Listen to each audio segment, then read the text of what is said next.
A veces hay cambios en la organización de Jehová. ¿Te ha costado trabajo aceptar alguno de ellos? Es posible que incluso hayas sufrido cuando ha habido algunos de estos ajustes. Bueno, ¿por qué se hacen esos cambios? ¿Y cuál debería ser nuestra actitud cuando esto pasa? Aunque parezca que el cambio nos perjudica, ¿qué deberíamos hacer?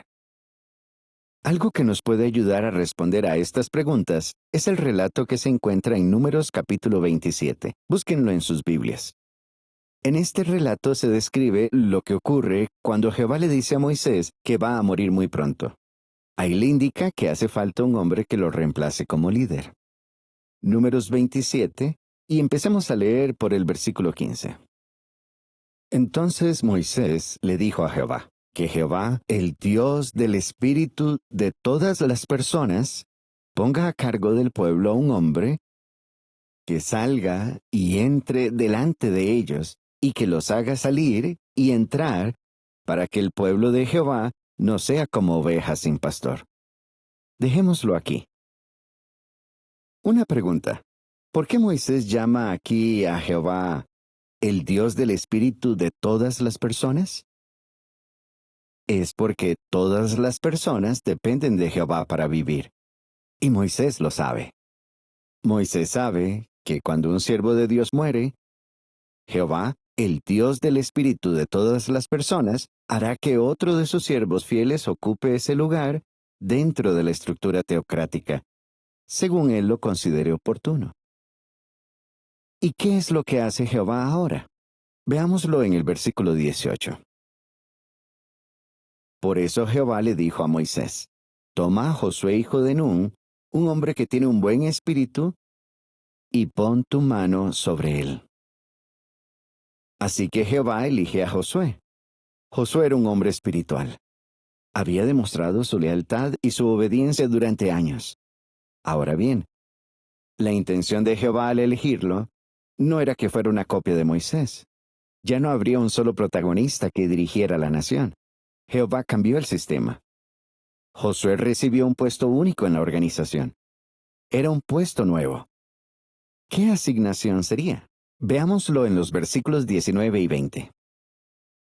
Luego llévalo ante el sacerdote Eleazar y ante todo el pueblo. Y tienes que nombrarlo su líder ante los ojos de ellos. Se refiere a Josué.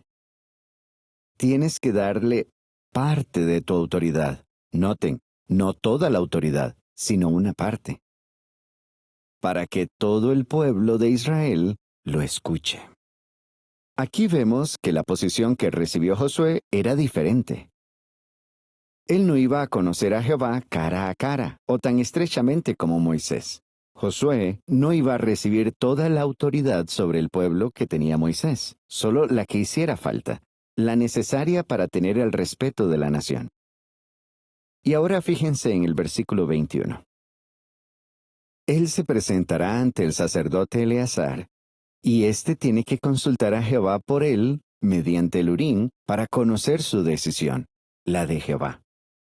¿Vemos la diferencia? Ahora Josué tenía que colaborar con el sumo sacerdote para saber la voluntad de Jehová. Es cierto que Josué era un hombre capaz, pero era mucho más que un hombre capaz y devoto. Josué era un hombre modesto y humilde, y aceptó con gusto esta nueva disposición. Josué ya se había dejado moldear por Jehová, el gran alfarero, durante los 40 años que los israelitas habían vagado por el desierto.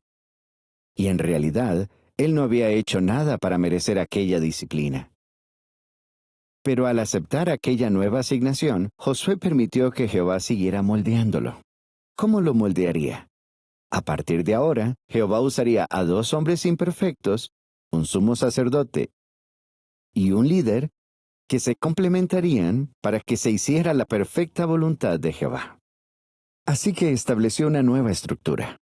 2 hombres imperfectos trabajarían juntos, y juntos harían cumplir la voluntad de Jehová. Por ejemplo, en la época en la que gobernaban los reyes en Israel, cuando el rey Usías pasó por alto el orden teocrático, fue el sumo sacerdote Azarías quien lo corrigió por su pecado. O cuando el sumo sacerdote Abiatar se volvió desleal, Fue el rey Salomón quien lo obligó a dejar de ser sacerdote. ¿Ven la ventaja de que hubiera dos hombres imperfectos? Cuando uno era débil, el otro era fuerte. ¿Qué aprendemos? Bueno, aprendemos que Jehová, el Dios del espíritu de todas las personas, no depende de ninguna persona, o en nuestro caso, no depende de ningún departamento de Betel. Es por eso que trabajamos juntos. Queremos que haya cariño y amistad entre los departamentos, que todos trabajemos unidos. Nos necesitamos unos a otros. Así que todos debemos ser humildes para pedir ayuda cuando la necesitamos. Pero también debemos ser generosos con los demás y darles lo que necesitan para cumplir con su asignación. Y esto lo vemos muy claramente. Hoy vemos cómo Jehová hace que su obra siga adelante. Vemos lo que está logrando.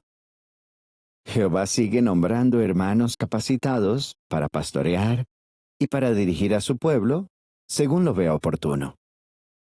Cuando vemos a los superintendentes de los departamentos de Betel, a los superintendentes de construcción o a los miembros de los comités de sucursal, estos hermanos son como Josué. Están dispuestos a colaborar, a seguir en las manos del alfarero, a dejar que Jehová los moldee. ¿Por qué? Para que, como dice el versículo 17, no nos convirtamos en ovejas sin pastor. Pero en realidad todos, seamos superintendentes o no lo seamos, queremos que Jehová, el gran alfarero, nos moldee, nos siga moldeando. Pero francamente, a veces puede ser difícil permanecer en las manos del alfarero y no permitir que las imperfecciones de los demás o los cambios en la organización nos hagan alejarnos de Jehová. Sinceramente, estas cosas podrían hacernos caer y desanimarnos. Por ejemplo, a medida que Jehová va refinando su organización, se hacen cambios, se hacen ajustes, y quizás en ese proceso se nos cambia de asignación. Y eso hace que nos sintamos mal. O tal vez nos sentimos mal por la forma en la que se hizo ese cambio. Si sientes un dolor muy intenso, como si tu mano hubiera quedado atrapada en los engranajes de la organización, o si sientes que el gran alfarero, Jehová, te está moldeando en sus manos, pero aplicando mucha fuerza, muy fuerte, ese es el momento de orarle a Jehová, de rogarle que nos ayude a ser moldeables. Pidámosle a Jehová que nos ayude a ser barro blandito en sus manos. Cuéntale a Jehová cómo te sientes. Jehová, por favor, ayúdame. Me está costando mucho, pero no dejes de moldearme. Y entonces seamos pacientes. Tratemos de ver el cuadro completo. ¿Y cuál es ese cuadro completo que hay que ver? Que Jehová utiliza a personas imperfectas para que trabajen con personas imperfectas. Eso es todo lo que tiene en este momento. Y que Jehová nos está enseñando a vivir en paz a pesar de la imperfección. El cuadro completo es ver todo lo que logra Jehová con tan poquito. Cuando meditamos en esto, vemos la importancia de colaborar. Y cuando colaboramos unos con otros, es cuando Jehová consigue resultados, los mejores.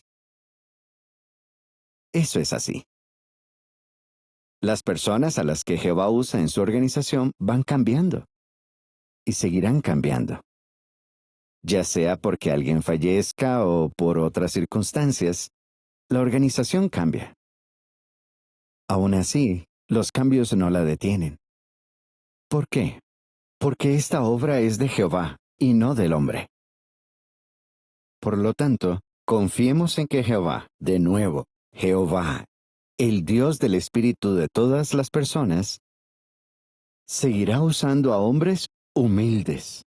Imperfectos, claro, pero humildes, que pastorearán o guiarán a su pueblo según él considere oportuno.